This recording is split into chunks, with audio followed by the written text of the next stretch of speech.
Hello and welcome to my counseling corner again this week. Thank you so much. My name is Riti. I am a therapist in BC and the owner of Savera Counseling. Today I have Gurjeet Mather with me. Gurjeet is a counselor, a hypnotherapist, and an energy worker, in fact, a practitioner.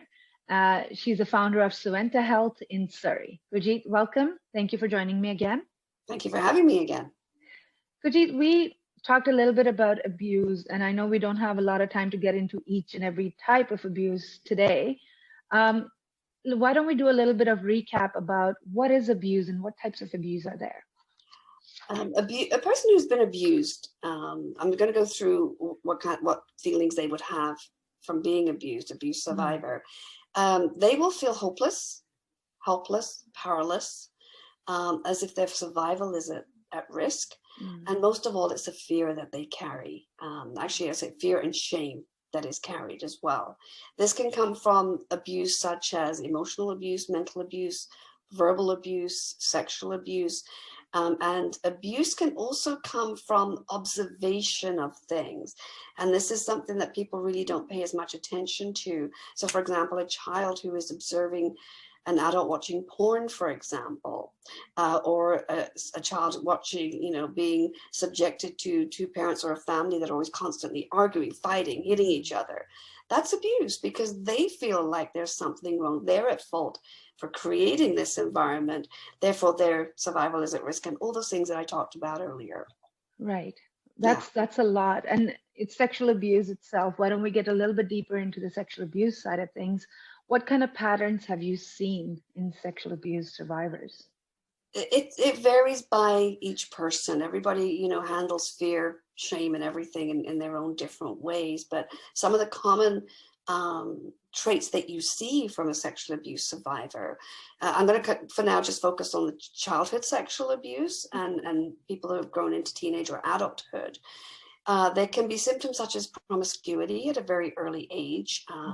Conversation about sex at an early age.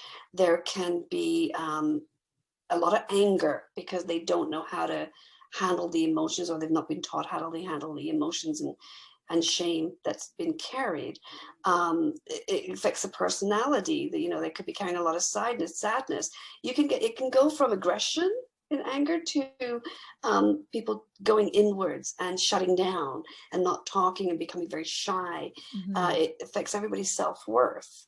As I mentioned, there are addictions, there's promiscuities. There are people who will shut themselves away and typically it's the shame and this it's my fault is the biggest reason for that. They don't want to talk about it. But we've also got to remember that with sexual abuse survivors, especially from a young age, they're very good at creating self-amnesia. It's a protection mechanism, a defense mechanism, so that they can actually just cope. People will it'll affect their relationships. People might say, well, how come you keep attracting these kind of people into your life? Well, it's because they don't feel deserving of happiness. They don't feel deserving of love. They don't feel deserving of abundance and wealth. So they always feel like they're struggling. They feel like they don't belong. They don't fit in. Nobody understands them. And a lot of these, yes, are common in all of these abuses and traumas, but you do see it a lot in the sexual abuse survivors. So, and as it gets older, the older the person gets, the more shame they carry because they feel like they didn't do enough or they didn't stop it. And they don't sometimes even have an idea what went wrong. Right. They suppress it so much while they're growing up. They keep going with their lives and jobs and business and work that a lot of them, some of my clients, they don't even remember what really happened with them. Right. And they don't really acknowledge at times that it was sexual abuse. Because they don't acknowledge it or they don't remember it.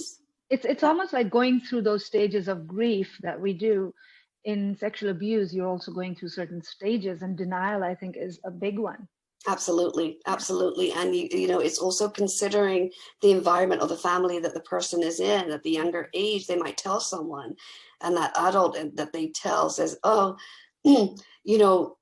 maybe you did something wrong, or they brush it under the table, go, oh, you know what, don't worry about it. These are just kind of the things that happen. You know, we have a lot of generational trauma through with sexual abuse, where, you know, typically it's been women that have been sexually abused as children, and they grow up and they have to deal with it. So when it happens to their children or people they know, it's like, well, you know what, I went through it. You can learn to get through it. It's just the way it is. It's unfortunate, but that is what happens. So suppressing it as well, as if you're talking to the right person, it's different, that they will help you heal. But if you're talking to the wrong person, they could just completely minimize. Exactly. And the key here is anybody who even feels they've been sexually abused, or they were told they were sexually abused by somebody, they need to talk about it to somebody, but somebody they trust. Now, if they don't get the answer they're looking for in terms of this person is not helping them, then they've got to go to somebody else. And that really, we want them to go to a professional so that they can start to understand. You know, as a hypnotherapist, I've done a lot of regression work where people go, yeah, I get it now. But even in any counseling, they can help you connect the dots to, wait a minute, this feeling that I carry, now I see where it's coming from. The shame I carry, now I see where it's coming from. Wow, nobody helped me. Now I see how I feel about myself. You can put it all together. So true. It is. I think that's the powerful thing about it, that just talking to someone who can help you heal, who can actually tell you there are different stages and what you're going through is normal. That's okay. It's okay for the way you feel right now. Yes. And the biggest thing there is to know it's not their fault, especially as a child. You know, we have children who are sexually abused that will, you know, will experiment with others. And the biggest shame, as I said, they carry is because they've done it to someone else, another child, because they don't think there's anything wrong with it. And this is where, as soon as a child tells someone that they've been sexually abused, now, of course, it's a different time and different now that people are taking it more seriously, which is great. But there are still, cultures and societies and religions that don't. They still kind of, it's just, you don't talk about things like that. It's all hush, hush, right? And it's really knowing the parents and the adults in the situation, knowing how to address it. You know, I'll give you an example of a client I had who was, I think she was about 7 or 8 in a store with her mom. And a guy came up and stuck his hand up her skirt. And she told her mom, and her mom said, okay, we're going to cut your hair. You're going to start wearing pants from now on. Right? So to the mom is like, okay, we're going to stop that happening. But she didn't address the fear and the shame and all this confusion that the child was feeling because she's never taught how to do it herself. So when you get into people, as people get older, that shame grows if and when they're sexually abused. And this goes for men or women, right? Sometimes it's the fear of your safety or your survival that you've got to give into it. If you're being raped or attacked, that's not your fault. You didn't ask for it, right? So it's really finding someone who you trust that you can talk to. Because if you don't talk about it, it's not going anywhere. Right. That's again just suppressing, and something else happens with it. It comes out in a very different manner out of your body. So. Exactly. This was really powerful conversation. It is very much.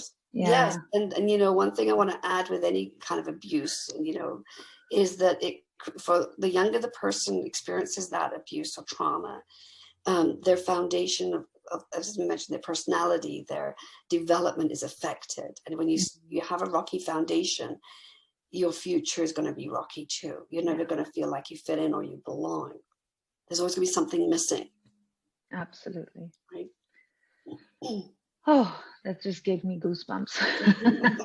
Thank you, Gurjeet. Thank you so much for joining me today. And I'm looking forward to, you know, creating some more videos with you about other topics that our viewers have asked. And I'm looking forward to creating those with you. Thank you so much for joining me today. Thank you for having me.